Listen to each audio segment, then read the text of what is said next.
Well, we are back in Job, got chapter 20 and 21, what I want to look at tonight. You know, Job has three friends, Eliphaz, Bildad, and Zophar. All three of them have had, Eliphaz and Bildad have had two turns at him, or three turns at him. Zophar, it's his turn again. Job responds, Zophar replies, and Zophar is probably the meanest of his three friends. Maybe that's not fair, but he certainly seems to be more annoyed at Job than the other guys, although they all are saying pretty much the same thing again. I titled it, Glad You're Being Judged. Like people are going to be judged by God because of their sin, but that should break your heart and not make you gloat or not make you proud or not make you angry. But Zophar attacks Job again, and he seems to be enjoying it. Like, not only does he think Job is wicked and he's getting what he deserves, but he seems to be glad that Job's being punished. And there's a lesson. That's the lesson. Just maybe we could judge people with a little bit more relaxed and friendly. Those aren't the right words. Just not so self-righteous and not so eager to see God condemn people. We would like for people to be saved, not condemned. We want our friends. We want the people who, even if they're sinners, even if they're wicked people, we want God to save them, not judge them. Much less people that we know that are really righteous, really good people whom God is bringing affliction to. We don't want to judge them. But Zophar does. He judges Job pretty hard. Chapter 20, verse 1. Then Zophar the Naamathite, replied, My troubled thoughts prompt me to answer because I am greatly disturbed. I hear a rebuke that dishonors me, and my understanding inspires me to reply. I mean, Job, every time someone says something, Job responds back with a backlash against his friend, against all of his friends, and is basically defending himself against their attacks. And he cries, and he's actually complaining to God more than he's complaining to them. But he actually, in this dialogue, we've seen it a couple of times, he calls them terrible friends. You guys are no help to me at all. And yet they still think Job is the problem. And so Zophar responds by saying, how dare you talk to us like that, you miserable sinner? I hear a rebuke that dishonors me. You fuss back at us and you dishonor us. You dishonor me. How dare you talk like that to us, Job? You're the one that's the problem. You're the one who has the sin problem here. It says in verse 4, surely you know how it has been from old, ever since man was placed on the earth, that the mirth of the wicked is brief. The joy of the godless lasts but a moment. Though his pride reaches to the heavens and his head touches the clouds, he will perish forever like his own dung. Those who have seen him will say, where is he? Like a dream he flies away, no more to be found, banished like a vision in the night. The eye that saw him will not see him again. His place will look on him no more. Now, it's important to remember every time these guys speak to a third person like him, talking about him, the wicked, but they're really talking to Job. Like, Job, you're the miserable sinner. You know that you're only going to last a short, brief while. It's just more of the same, mocking Job. And he mocks Job as if he's some kind of know-it-all, like he says, surely you know how it's been from old. Since we've been on the earth, you know, Job, smarty britches. Really smarting off to Job, mocking him. And Job, your main problem, he says, though his pride reaches to the heavens and his head touches the clouds.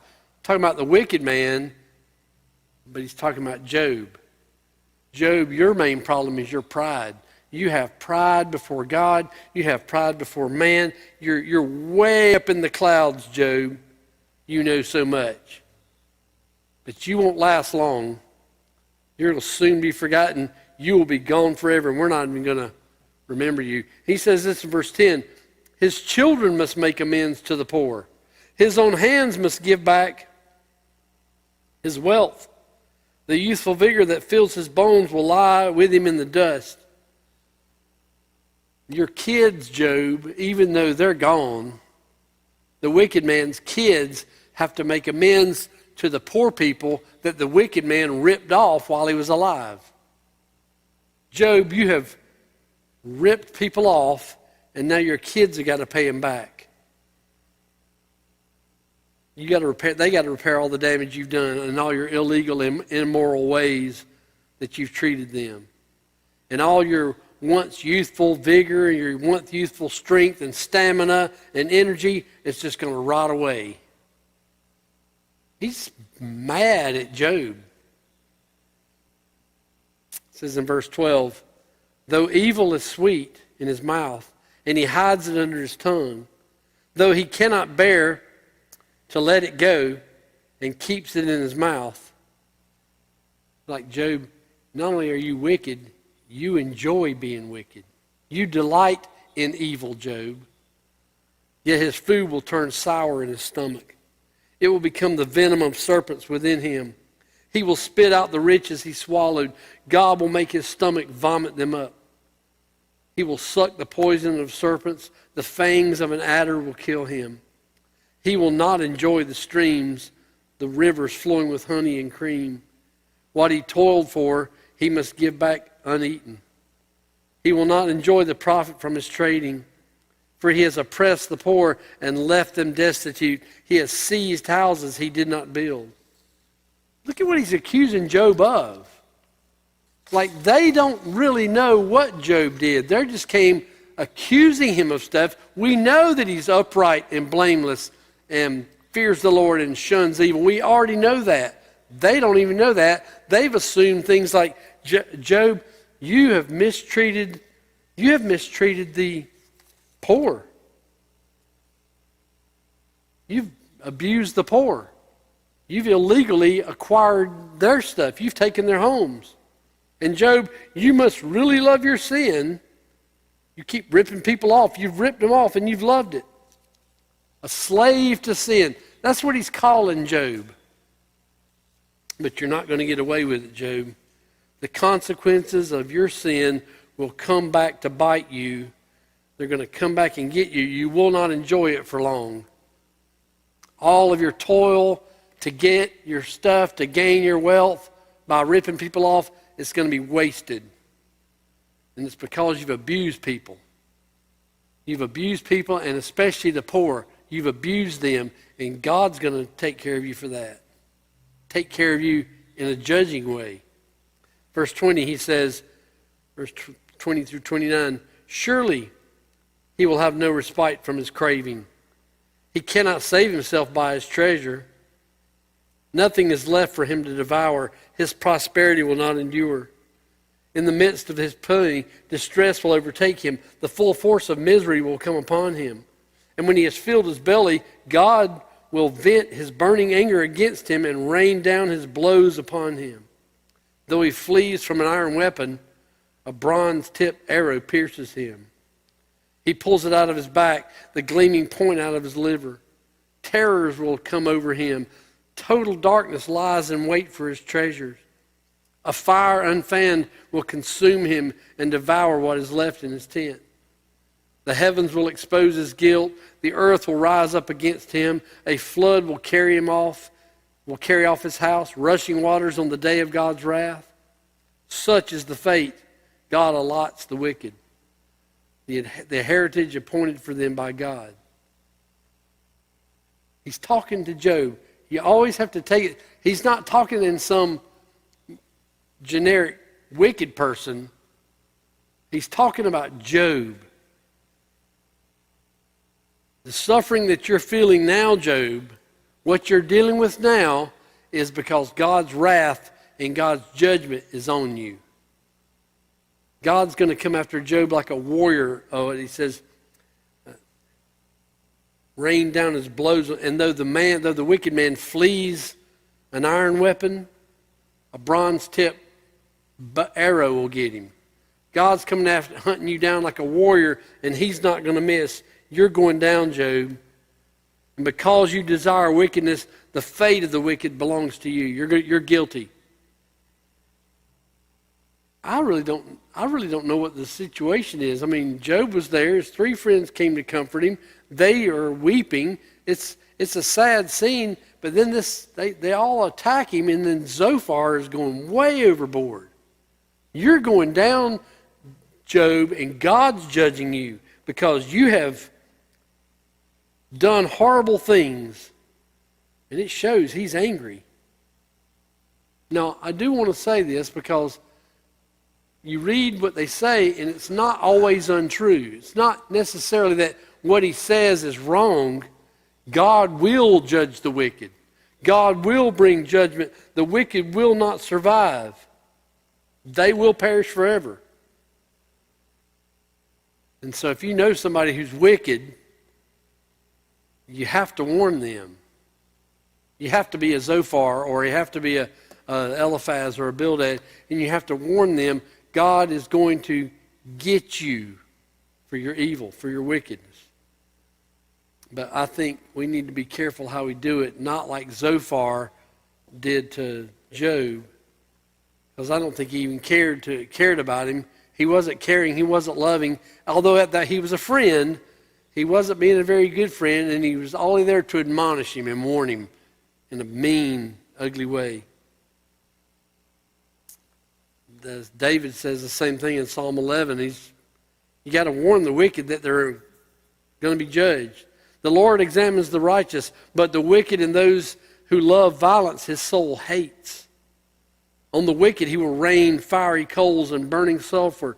A scorching wind will be their lot. I mean, that's important to tell people that the Lord is going to judge them with burning sulfur. It's eternal hell. You're going to go to hell. You're going to burn in hell. Now, how you can say that in a way that's not mean, I'm not sure I know. But that is what we have to do. We have to care about people and warn them.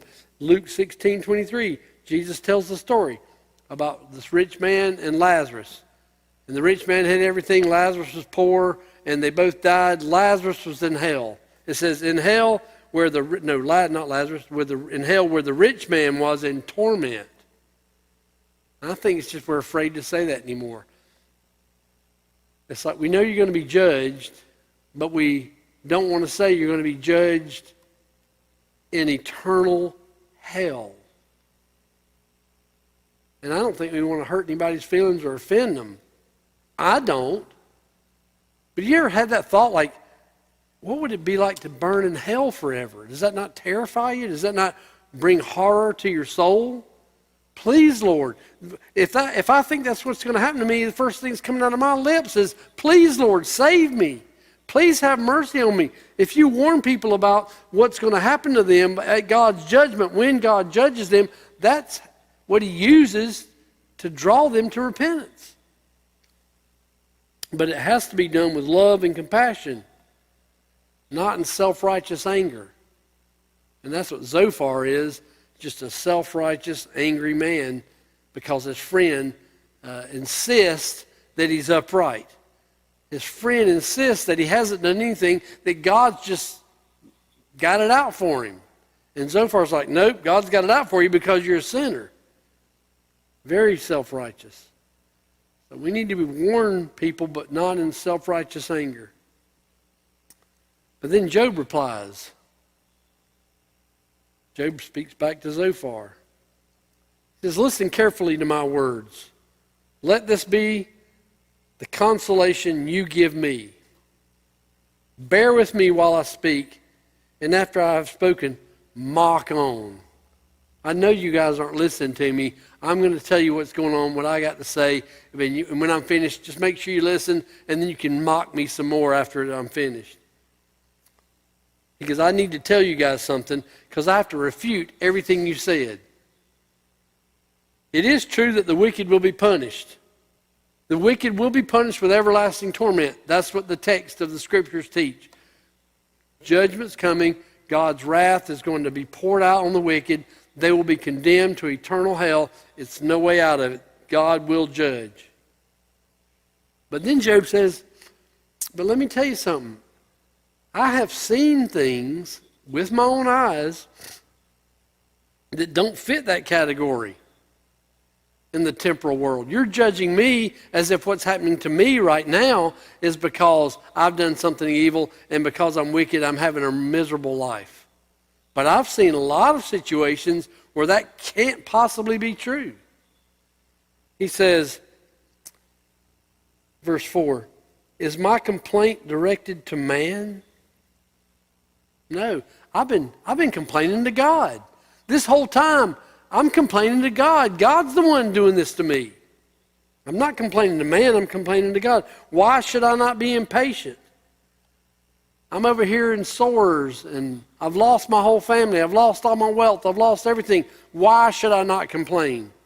Why should I not be impatient? Then he says, look at me and be astonished. Clap your hand over your mouth. When I think about this, I am terrified. Trembling seizes my body. So what I'm about to tell you scares me. What I'm about to say, Zophar, is frightening. He says, why do the wicked live on, growing old and increasing in power? They see their children established around them, their offspring before their eyes. Their homes are safe and free from fear. The rod of God is not upon them. Their bulls never fail to breed. Their cows calve and do not miscarry. Verse 11, they send forth their children as a flock. Little ones dance about. They sing to the music of tambourine and harp. They make merry to the sound of the flute. They spend their years in prosperity and go down to the grave in peace. I have seen it. I have seen the wicked prosper. I have seen those who are not righteous have it made. So Zophar, Bildad, Eliphaz, listen up. Maybe or perhaps our assessment of the judgment for the wicked is not quite on par, not quite right. They are going to be judged, but y'all are judging everybody about something right now like it's got to happen right now, and I don't think that's the way it's going to be. Job says that. It is scary and it is troubling, but just look at them. Look at the wicked. Look at the corrupt, the people who are corrupt in this world. What's the salary of a U.S. senator? $200,000? I don't know what it is. But if you're a senator for 6 years and you make $200,000 a year, you got $1.2 million at the end of your term, right? Not $94 million. How'd they get $94 million? Corruption. Corruption all over the place. And I'm not just talking about senators and government. There are people all over the place. It's just corrupt. The wicked are corrupt. And they just keep on going just the way they are. They have it made. They're never going to get in trouble. They're never going to go to jail. They're never going to prison. They're never going to lose their money. They're doing just fine. Their power is secure. Their kids have all the best stuff society has to offer. They're safe in their neighborhoods. And God doesn't punish them. God doesn't punish them. He doesn't put his rod on them. They have it made. And they seem to be doing just fine, don't they? Aren't they? Aren't they doing just fine, the wicked? They really, really are. Job's pointed out they really are doing just fine. We all know people like this. I even put it in there. I think a lot of them live in Washington, D.C., but they sing and they dance and they party. They're happy with all their lives. You go, how do you deal with that? How do you deal? You guys are coming at me, judging me, and I'm telling you, I've seen a lot of wicked people who don't ever get judged. How are y'all coming over here judging me, and how does that make y'all feel that wicked people that really are truly wicked and really corrupt out there have it made? How does that make you feel? Job says he was terrified. what did he say? What's the word? I am terrified. Trembling seizes my body. When I think about that, I'm afraid. And his complaint is to God the whole time. Am I complaining? Am I talking back to men? Who have I been talking to this whole time? Men? No, I've been talking to God. I've been complaining to God. He's the one letting all this happen. Does that not bother anybody? It bothered Job, it terrified him. That God would allow the wicked to prosper the way they do. Verse 6, chapter 12, he says the same thing. We already covered this one. The tents of marauders are undisturbed. Those who provoke God are secure. Those who carry their gods in their hands, they got it made. Psalm 37, verse 35, David said, I have seen a wicked and ruthless man flourishing like a green tree in its native soil. Jeremiah chapter 12, 1 and 2, Jeremiah says, you are always righteous, O Lord, when I bring a case before you. Yet I would speak with you about your justice. I got a problem with your justice, God. Why does the way of the wicked prosper? Why do all the faithless live at ease? You have planted them and they have taken root. They grow and bear fruit. You are always on their lips but far from their hearts.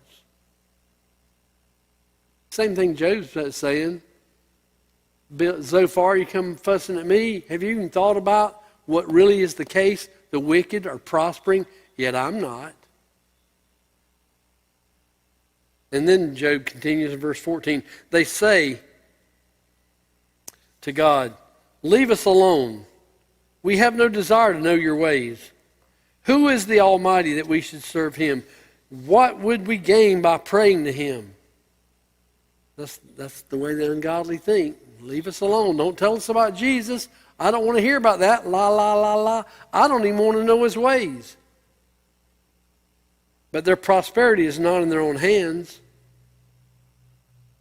They're still rich and they hate God. God's the one that gave them their wealth. So I stand aloof from the counsel of the wicked. I find it always a tough place, and I don't even know how to process it myself. It seems very difficult to analyze the way of the wicked. Why do they not get in trouble? Why do they not go to jail? Why do they get everything they ever wanted? Why is it always great and hunky-dory for them? Why? It's even worse, though, when you're suffering and you haven't done anything wrong. You're the one having a hard time. It'd be one thing if it was just neutral. They got rich and you didn't. But no, they got rich and they haven't made, and you're suffering. You're having a difficult time with your life and you didn't do anything. People who don't care about God or his ways get away with it every time.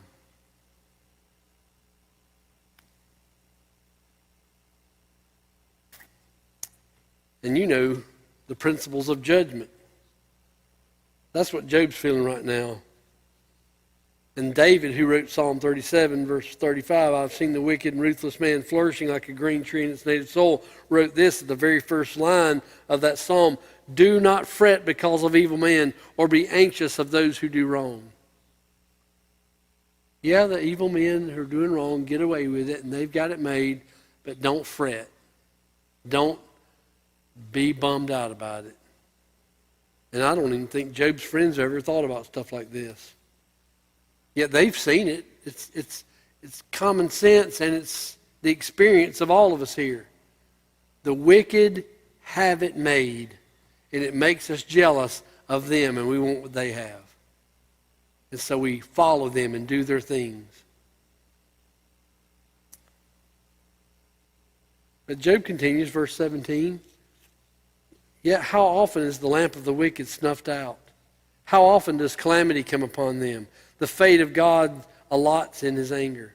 How often are they like straw before the wind, like chaff swept away by the gale? How often? How often does that happen? He's asking Zophar, so how often does the lamp of the wicked snuffed out? You ever seen that happen? It is said, God stores up a man's punishment for his sons. Let him repay the man himself so that he will know it. Let his own eyes see his destruction. Let him drink of the wrath of the Almighty. For what does he care about the family he leaves behind when his allotted months come to an end? The honest answer to those questions is, no, it's not very often. It's not very often that you get to see the wicked get what they deserve. Those are the things we long for. It's like almost like I want to see them go down. It's not very often you get to see that.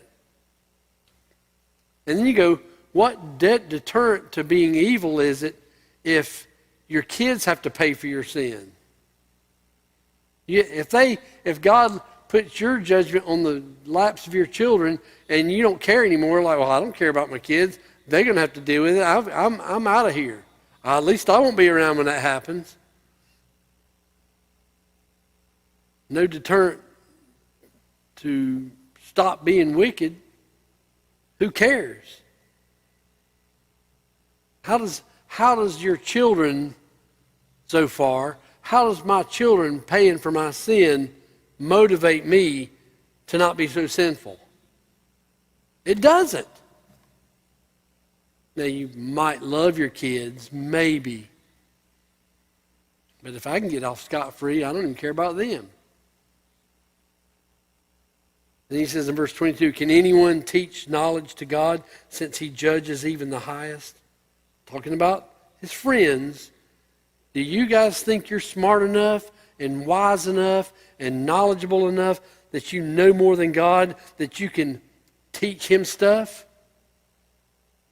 You have failed to understand that it is God who blesses and curses. You come at me judging me, and you haven't even understood basic principles of everyday life. God blesses and judges righteous people and wicked people.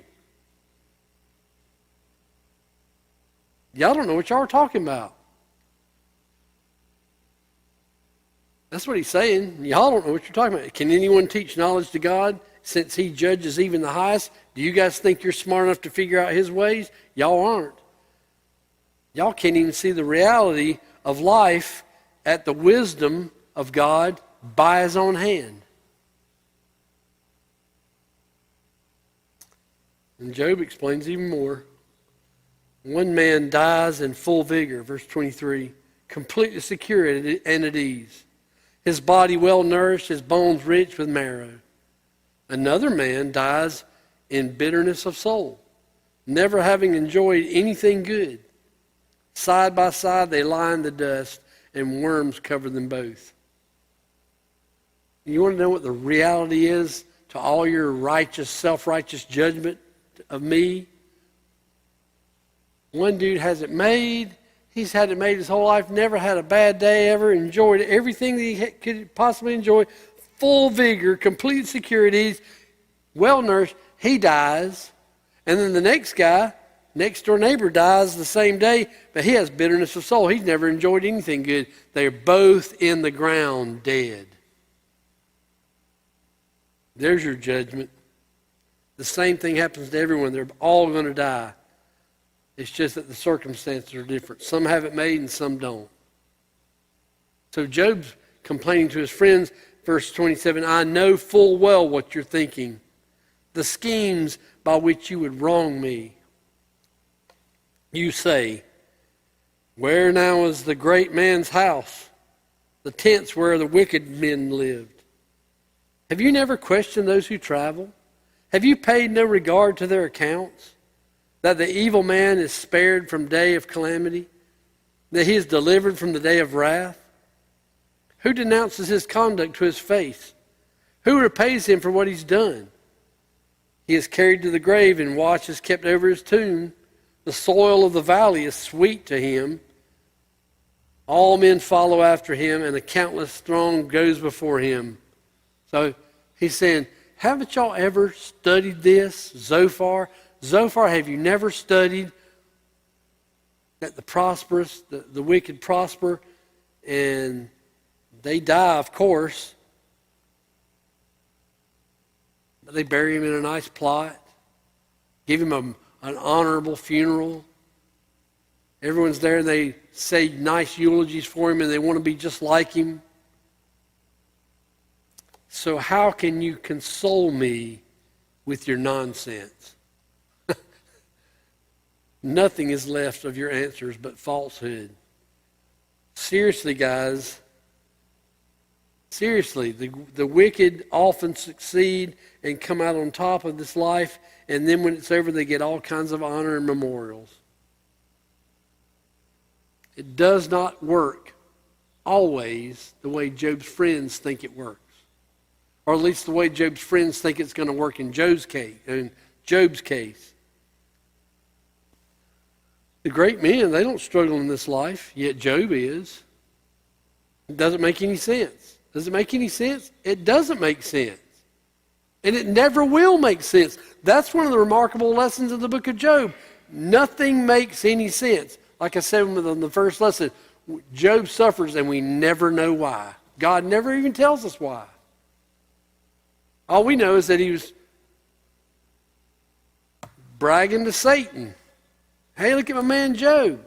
Oh yeah, go mess him up. But we never know why. So if you guys think it's all as simple as your position claims it is, then you can't help me or anyone. So what you think, Zophar, what you think, Bildad, what you think, Eliphaz, is nonsense. You guys are morons. And all you speak is lies. Your answers are falsehood.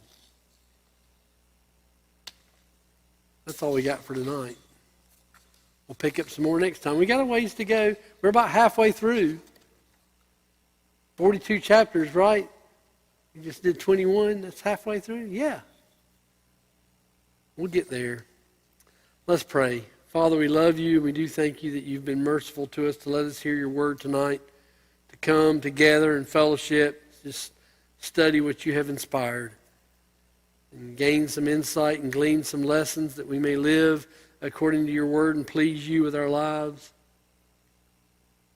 Help us. Help us when we do have to be judgmental, Lord, to not be self-righteous, to not be arrogant, to not be nonsensical, Lord, but to be compassionate and loving and warn out of love and care. Also, let us understand that the wicked do prosper. And we don't know why. But we know that you do. And we know that your ways are always right and just, and that you will judge and you will make everything right. But I pray that when you make everything right, Lord, you will be merciful to us. You'll be merciful to me. I pray, Father, you'll give us a great evening, keep us safe the rest of the week. Bring us back together Saturday. Those of us who are going to be in the Derby thing, Lord, let us have a good time with that. Glorify yourself in our lives. Let us come back to Sunday where we can sing again and study your word again, fellowship with each other. May all that please you. And Father God, I pray these things so Jesus will be glorified in us. In his name I pray it. Amen.